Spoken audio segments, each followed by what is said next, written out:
Le coup de projecteur de l'éclaireur, Pascal Clairotte avec vous. J'ai aujourd'hui l'honneur et le plaisir de recevoir son Excellence Kanwal Sibal.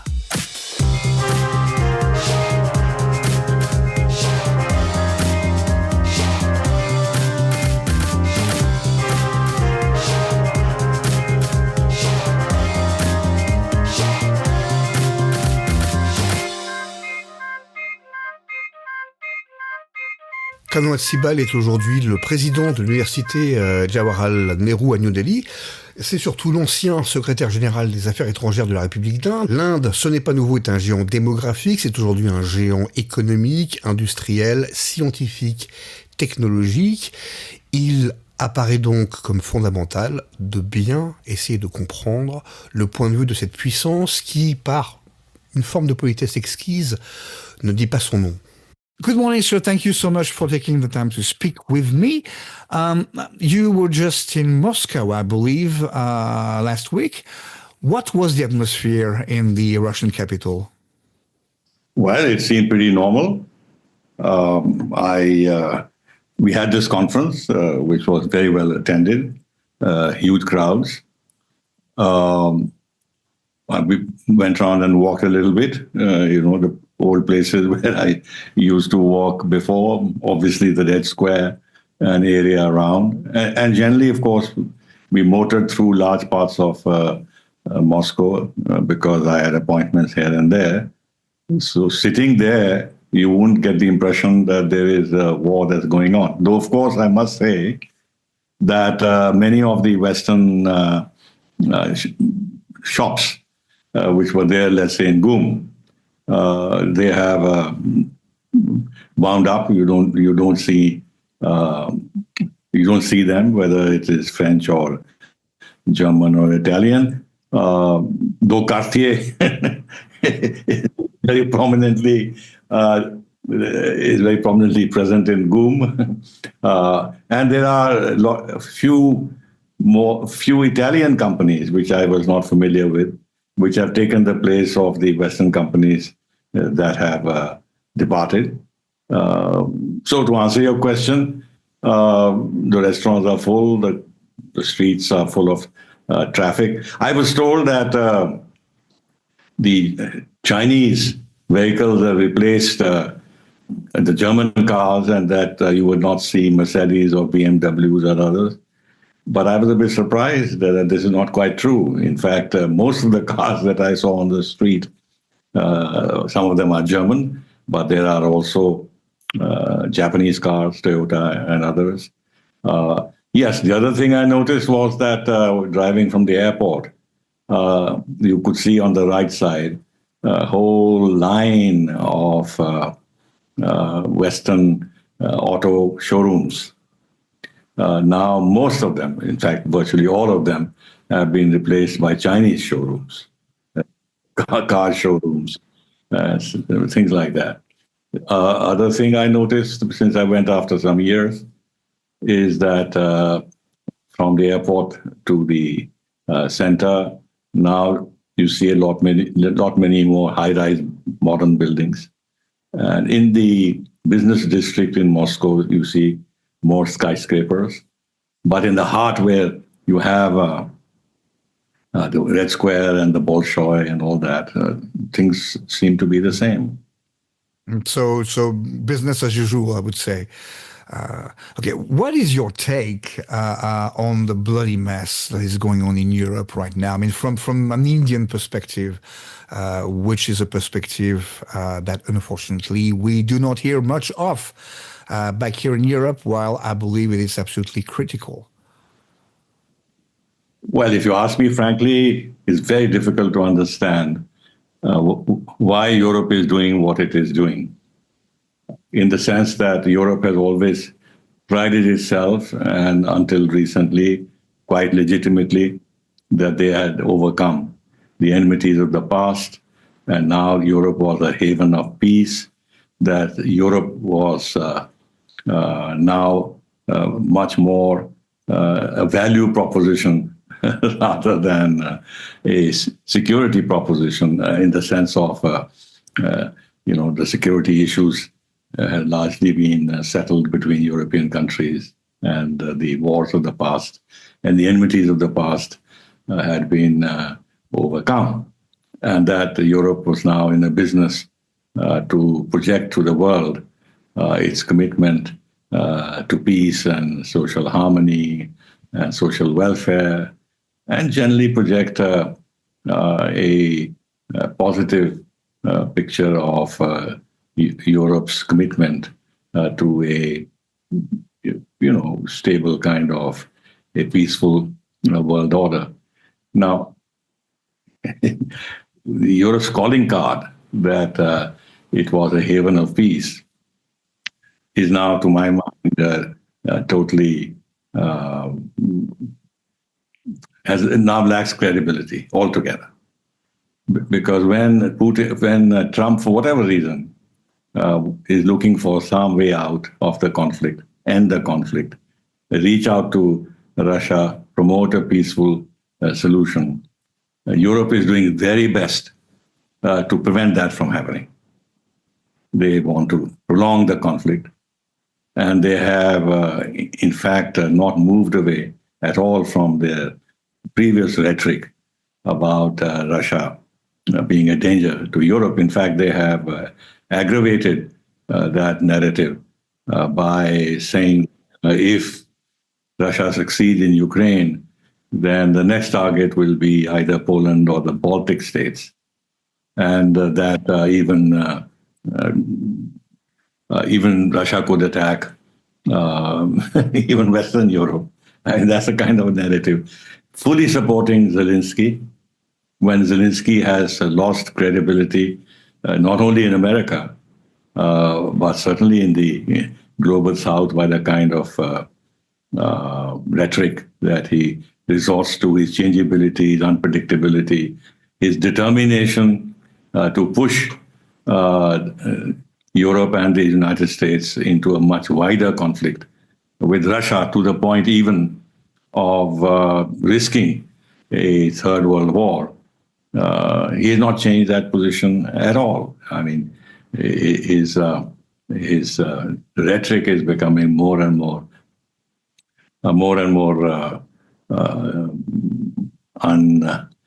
unhindered.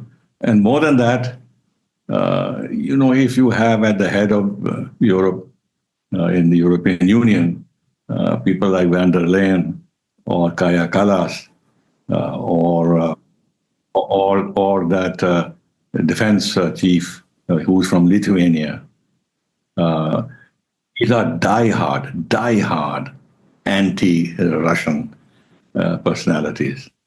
Now, how can you think about Europe taking initiatives for peace if these are the people who are in charge of the European Union at Brussels? And then you have the Danish Prime Minister already threatened by Trump's America on Greenland, saying that war in Ukraine is safer than peace in Ukraine, because they feel that once the United States succeeds in promoting some kind of a solution and Europe is left out, Europe will be finished geopolitically. And on top of that, again, if you ask me, this is external view, that they want now to increase their defense budgets. They want to increase their military capacities in the background of already difficult economic situation with countries being highly indebted. Now, the thing is that even if you want to build your military capacities, it can't be done overnight. It'll take years and years for them to establish a production base in order to raise the number of armed forces at their command to a certain level which will be considered credible. And then what happens if tomorrow or day after there is some kind of a solution to the Ukraine conflict? Then the premise of this militarization of Europe is that there will be virtually permanent hostility with Russia. And this is indicated by the fact that Great Britain has gone and signed a 100-year security agreement with Ukraine, which means they don't see themselves having normal friendly ties with Russia for the next 100 years. So then what happens if, as I said, there is some movement on the ground in terms of peace? Then will they be able to justify this increased spending on defense, which will have an impact on social spending? Already there are social tensions on the ground. So it's now, in addition to that, what is disturbing is that Europe always had the position that they now represented the values on which the global governance should be anchored, and that they were in the business of spreading these values across the globe. Now you see that they have taken steps which are totally opposed to their own values. There is censorship. The Russian media is not allowed to be broadcast in Europe. Why should Europe be afraid? Even if there's propaganda from the Russian side, they should have confidence in their public, in the maturity of the public, that they'll be able to sift through propaganda and facts. And let them be, after all, this is whole business of free speech, that you allow dissent and contrary views in your own country. In France, for instance, I mean, there are the positions that the far left takes or the far right takes are not at all in conformity with what the center takes or what President Macron's own thinking and views are. But this is tolerated, and this has an impact on the political system. There is lawfare now. I don't know if you saw what happened to Marine Le Pen today. I saw that also. But what I mean, so you see, they're doing it another way. I mean, there is a lot of lawfare, but there is. I mean, you can see it in Romania, where they have actually banned the potential winner of the election. Politically banned him. He can't fight the election. In Georgia, they've done their utmost to destabilize the ruling party, ruling government. The president of Georgia, of French origin, tried to play as president a role which, at least to outsiders, did not conform to the best practices of constitutionalism. In Moldova, also something of that kind. Yeah, they've rigged the elections. In Serbia, there is an evident effort to bring about a change, like in the case of Ukraine, have some kind of a Maidan thing. In Slovakia, you had an attempt on the life of the prime minister, Fico, who has some, very, very sober views on how there should be some kind of a de-escalation in Europe and search for peace in Europe. And there's Viktor Orban, who maintains a very steady posture in favor of dialogue and diplomacy and reaching out to Russia and resolving the conflict. And he is constantly attacked. And what one saw was rather surprising, that in this vote recently on aid to Ukraine, when he voted against, the principle of consensus was violated, and his negative vote was simply discarded as meaningless. And then Europe has done other things, for example, confiscating the foreign exchange, sovereign reserves of Russia, and saying that while they would not at the moment touch the reserves as such, but they will use the interest earned on the reserves to finance weapon supply and reconstruction of Ukraine. Now, at least to outsiders, it doesn't make much sense that if the principal amount cannot be confiscated, the interest on that account can't be confiscated. I mean, it doesn't stand to reason. And that's totally contrary to international law, by the way. So, Yes, yes, yes. whatever belongs to a state is in nature, or cannot in nature be alienated. Yes, So, which means it's going to have huge consequences on the euro and to the propensity of third countries to hold reserves in euros. I mean, definitely. well, of course, I'm not speaking as an analyst, but India is at the official level, our policy is a bit, the approach and thinking is a bit different because we see value in very good ties with Europe. We are trying to expand our ties with Europe. Van der Leyen came with 22 of the 27 EU commissioners to India a few weeks ago in order to expand trade ties with India and generally expand our overall relationship with Europe. And we are negotiating an FTA with Europe. And we also feel that Europe has a role in the international politics in an international equilibrium of power. And if Europe is weakened beyond a certain point, it is a loss to the international community because all said and done, Europe, with its, I don't know how many million people, 450 roughly. 460 million people.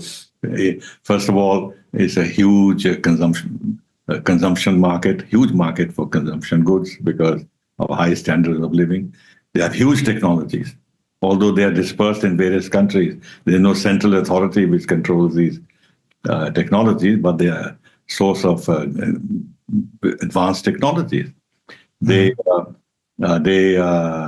have military. Individual countries like France and Britain have considerable military strength in terms of certain, let's say, nuclear capability. Europe is producing, whether it's Airbus or BAE, producing high-quality defense products. Then in all international negotiations on climate change or any cross-cutting issues before the international community, the SDG goals, the reform of the United Nations, all these things cannot be advanced without cooperation with Europe. But Europe seems to be, in a sense, proving to be its worst enemy by losing ground in terms of its reputation, certainly in the global south. What you mean by Europe? You mean the European Union, I guess. And by European Union, do you mean that the European institutions, that is the European Commission, because von der Leyen is the European Commission, okay? The European Parliament are the problems of Europe? Wouldn't it be that if there've been no supranational organization, would it make any kind of difference? Isn't the EU, I'm going to be a bit provocative here, but isn't the EU nothing but a subsidiary of NATO? Well, two things. One is that, yes, there is this debate that the bureaucrats in Brussels are now taking over too much authority and even taking decisions which I'm not a student of European EU's constitution, but it would seem that they are taking on powers which they are not entitled to. For example, spending on defense, allocating defense expenditure. I don't think it's in the remit of... No, all defense matters are definitely not EU competency. No, exactly. So it's totally excluded. So that's why when you have a EU commissioner for defense, the position does not exist. Yeah, that's why I said that there's too much power being arrogated by the European Union. But I would say that unfortunately, even individual European countries and sovereign countries have begun to take positions and which do not add to the reputation of these countries. I mean, look at Germany. earlier on Scholz and now the new chancellor, the kind of language that they are using, the postures that they're adopting. Germany, to my mind, I thought should have been very conscious of history and would have made sure that its weapons were not used to kill Russians again. But contrary to that, the new chancellor is threatening even more, how should I say, conflict with Russia. Now, I always had a lot of admiration for French foreign policy in the past. And I'm a bit surprised that President Macron is taking such a hardline posture to the extent of leading the charge against Russia. Starmer and he are bent upon mobilizing the European armed forces to jointly plan operations, potential operations against Russia. Now, when they say they want to send peacekeeping forces, they know that Russia has categorically, and the UN ambassador said that just a couple of days ago, they will not accept any NATO so-called peacekeepers on Ukraine, but they're determined to do so, to the point of President Macron saying that they are now operationalizing the decision to send these peacekeepers to Ukraine. They've held meetings of their chiefs of defense staff in order to plan for the future. Now, this kind of initiatives that France and Germany, especially, and Britain are taking, at least leaves me puzzled about what the Europeans are hoping for and planning to do, given the fact that when under Biden administration, when United States and Europe were together trying to strategically defeat Russia, they didn't succeed. Now, it baffles me how Europe thinks that without United States, they can strategically defeat or counter Russia. There's no way they can do. I think these people have lost all contact with reality, and they're not in for even for defeating Russia. They may be in it only to cling to power, basically, and avoid the European institutions to crumble because they are getting increasingly unpopular within the population. Yeah, but then the other thing is that when these people like Kaja Kallas and van der Leyen were put in their position, and in the case of van der Leyen given another term, this was with the consent and backing of the major European countries.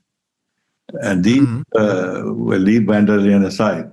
But Kaja Kallas or the Baltic states, they're small states with very small population, no exposure to the world, no traditional role in international affairs, no sense of geopolitics. They've got a very narrow-minded view. Maybe their fears about Russia are legitimate because they suffered during the Soviet times and they are right next door to Russia. They may have their phobias, but phobias can't be the basis of the policies of Europe or the major European countries. So the kind of space that has been given to them, these leaders in Brussels, or even in the case of Poland, I mean, Poland cannot really be a country that can be relied on to take a balanced, long-term view of relations with Russia because of past history. So it's a bit puzzling for outsiders as to why Europe is going down the road. I would have thought that when Trump decided to engage Russia and work for a solution to the Ukraine conflict, that Europe would cut its losses because they had got themselves in a position because they were fully backing the previous administration. So they had got into this very untenable position.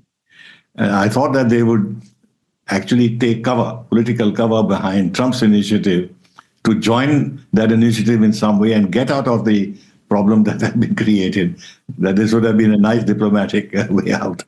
But on the contrary, I mean, they are now, rightly or wrongly, because Trump is a very odd person, they are not talking about a divorce between Europe and United States, and they will go it alone. They develop their independent capacities at a time when their economies are not doing well, and when you can have the specter of tariff wars between Europe and the United States, which will hurt both sides. And where Trump has made it very, very clear that Ukraine is not going to join NATO, and they are not going to get involved in any conflict with Russia over Ukraine.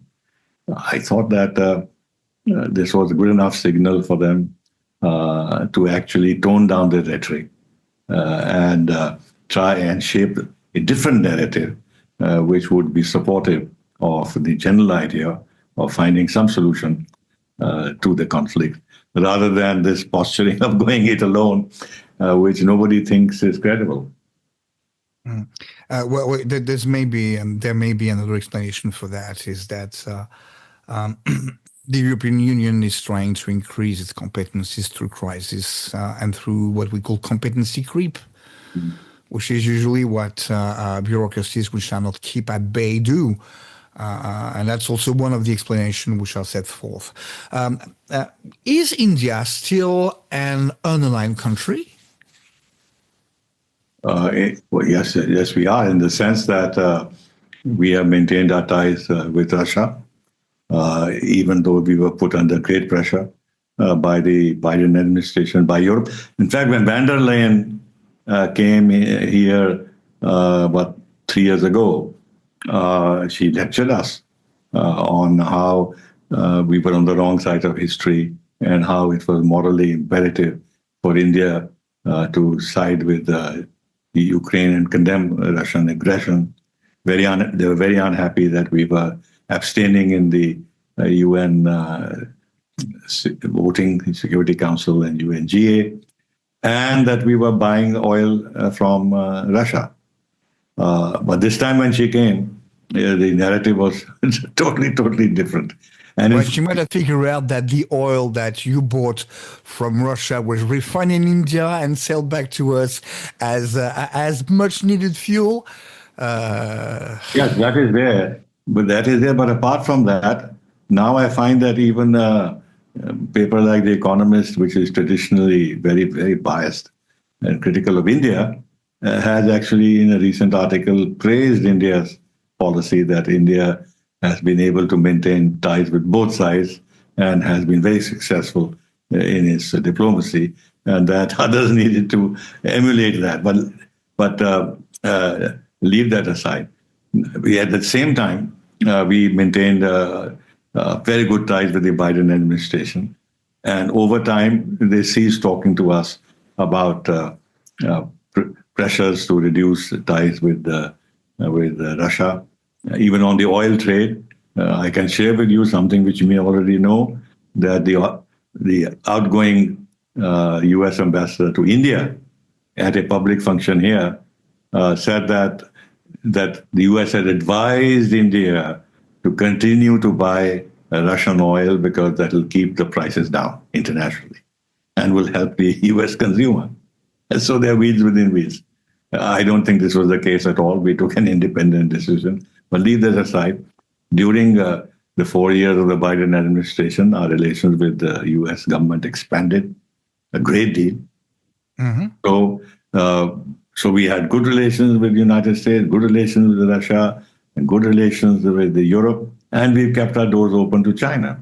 China is now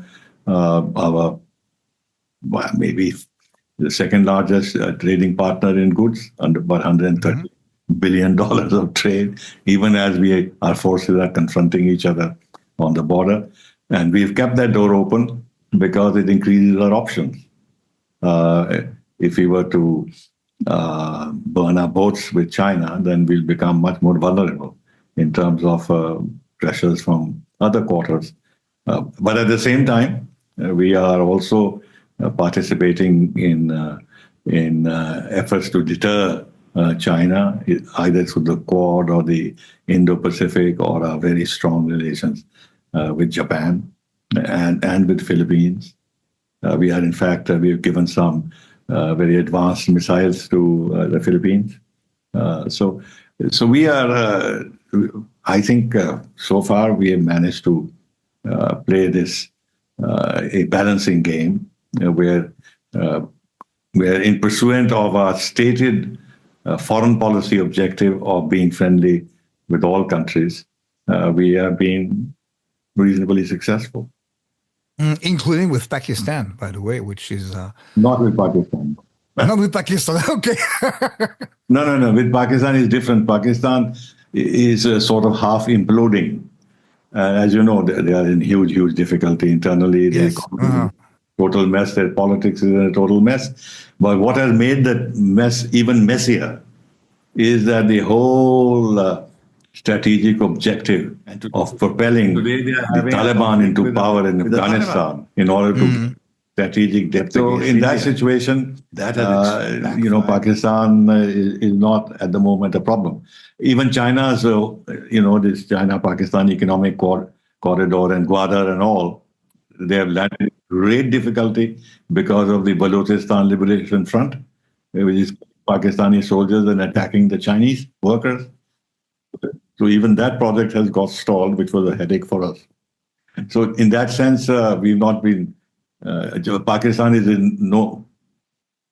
been ignored by us, but otherwise the situation is on the border is relatively quiet in the sense that Pakistan is so embroiled in its own difficulties. It has little time to promote terrorism in India, though here and there they continue to do mischief. What about India and Africa? Which is strong ties to that has been developed for the past 30 years or so? No, actually longer than that. Right from the start, after we became independent, we broke our relations with South Africa because of apartheid. We supported Nelson Mandela, and politically we supported the liberation movements of Africa. I myself served in Tanzania, and I met at that time Mugabe and Sam Nujoma and others. But we were giving them political support in the non-aligned movement and in the United Nations. And then later on, and then, as you know, we have had strong Indian communities in East Africa in particular, Kenya and in Tanzania.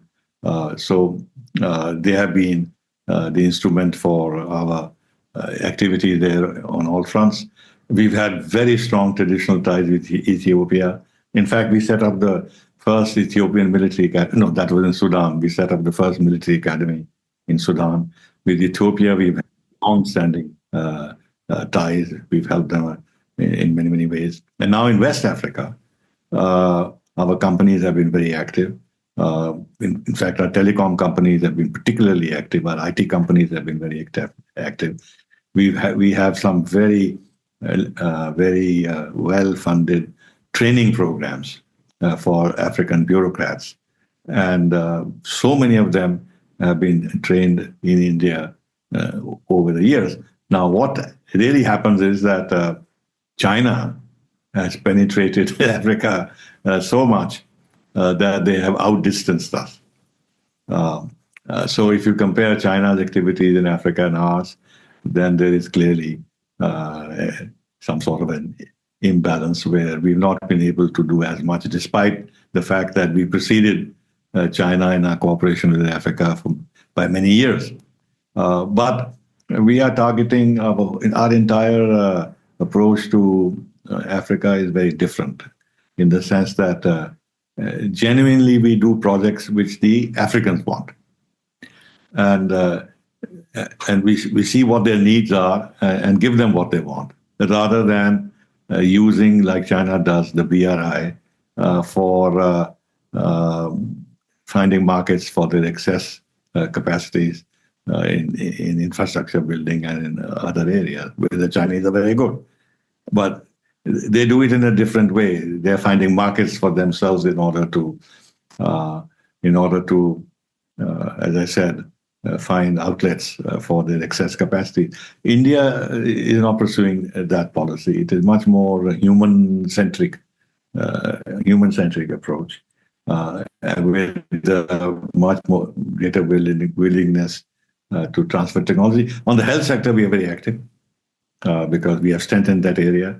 Our, 40% of the generic drugs that America buys are from India, and generic Indian drugs in Africa are needed and very popular. That's another area in which we are strong. How does India views the multipolar world? I mean, certainly not in the way we Europeans see it, which is still kind of a colonialist, I have to say, which may explain the attitude, of European leaders with respect to Ukraine. How does India sees it moving forward? I mean, the bricks, of course, but the bricks is one brick in the wall, if I may do this stupid pun. Well, I was associated when I was in service. I was the foreign secretary, so I was associated with the RIC, the Russia-India-China dialogue, and the inspiration for that, as you know, came from Mr. Primakov, the Prime Minister of Russia, the Foreign Minister, and that was the unilateralist phase of U.S. foreign policy, Iraq and this and that. And therefore, the feeling was that if Russia, India, China got together, then this could be some kind of a bulwark against U.S. unilateralism. That sort of didn't work according to plans because India-China relations continue to be difficult and we don't trust the Chinese. Nevertheless, this was a platform that existed. And then it got enlarged into BRIC with the inclusion of Brazil. And the idea was to give it a more continental spread by including the major country from Latin America into BRIC. And then China took the initiative to bring South Africa into the fold because their biggest partner in Africa was South Africa. And South Africa didn't measure up to the matrix of countries which would be eligible for BRICS membership, as it was not an emerging economy. But nevertheless, for political reasons, it was brought in, and you got BRICS. And now you have an additional 5 countries which have joined BRICS, largely from the Middle East, whether it's Iran or Egypt, and of course there's Indonesia is the latest that has joined. Ethiopia is there, etc. And there's so many other countries which have become associate members, quite a large number of them. Now, all these countries actually are hedging their bets. They don't want to be dominated by the West. They want to be able to establish ties with non-Western countries in order to give themselves more room on the international stage. Now,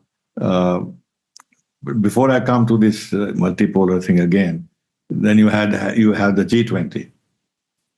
The G20, which is a forum where you have the G7 countries, not all of them, but you have major countries of the West and the major developing emerging economies from the non-Western countries working together on a common platform. And India has been extremely active. And within the G20, we succeeded in shifting the priorities of the G20 agenda away from the G7 agenda to the agenda of the global South.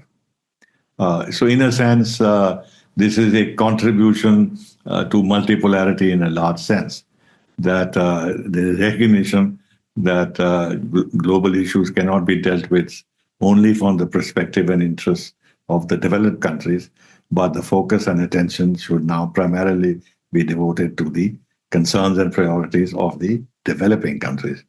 And this is, by and large, the agenda of BRICS, or the multipolar multipolar agenda. Though, mind you, I think while as an objective, it is a good objective because it is more realistic in terms of the actual distribution of power in the world and the recognition that the earlier total domination and hegemony of the West is no longer a fact of international life. But from there to imagine that we can have a genuine multipolar world, to my mind, is a bit of a stretch. You see, so far as Russia is concerned, when in its incarnation as the Soviet Union, there were, as people say, there were two poles. Mm-hmm. So there Russia were was two a poles, pole. by the way. So the Soviet Union was a pole, and after the breakup of the Soviet Union, Russian power declined. But Russia still has the feeling that it is a pole and will remain a pole, and in some ways justifiably so, because Central Asian countries and other countries, and countries in Africa and elsewhere, they look up to Russia. Russia is a permanent member of the Security Council, so they need Russian support in the UN Security Council. So Russia is a pole. China is a pole by virtue of the fact of two reasons. One, of course, permanent membership of the Security Council, which gives it a certain strength in terms of its political dealings with other countries, because when issues come to the UN Security Council, then China is looked up to as a kind of credible interlocutor.